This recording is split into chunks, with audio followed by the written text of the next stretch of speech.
Hey. Don't ever let somebody tell you you can't do something. Not even me. All right? All right. You got a dream, you got to protect it.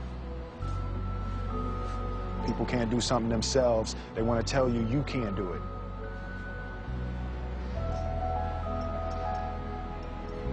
You want something, go get it. Period.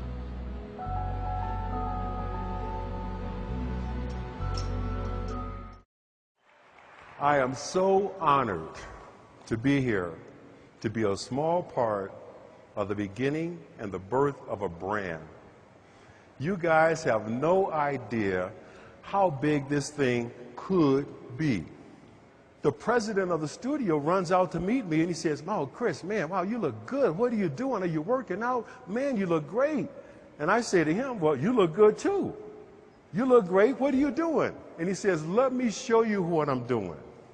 Runs over to his car, pulls out a case of Zrii. Is that wild?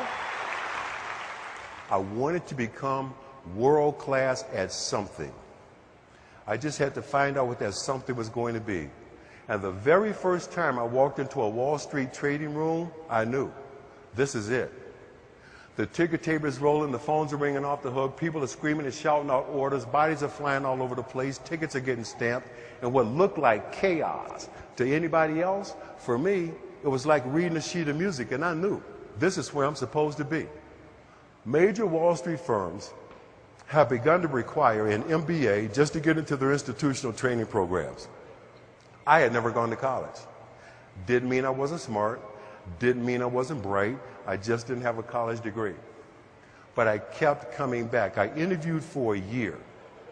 I started spending a lot of time with this guy in his office in downtown San Francisco, learning what a stockbroker does, when I was supposed to be 40 miles away selling scientific equipment.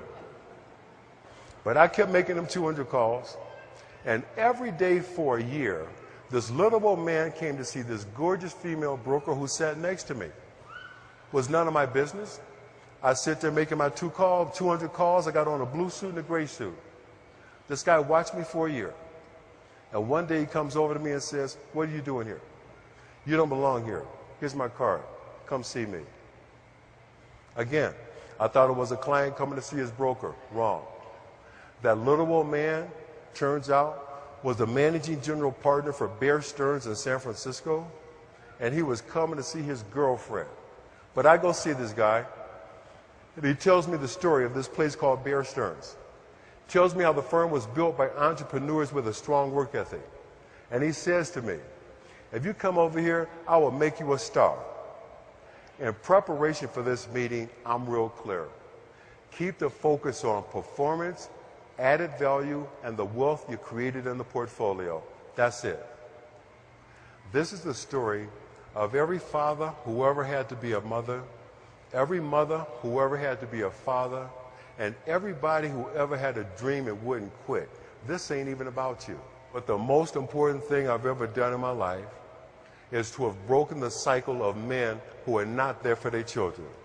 That is absolutely the most important thing I've ever done or will ever do. Because I raised a young man who finally at 27 gets it, the most important thing about being a man is being responsible. Because I raised a young woman who understands how a man should treat her, respect her, and deal with her, I'm going to have influence on generations of my offspring that I probably will never meet. But because I broke that cycle here, that's going to be my ultimate contribution, not just to my family, my community, our country, but the world.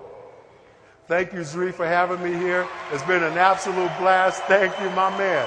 Thank you. God bless you. Thank you so much.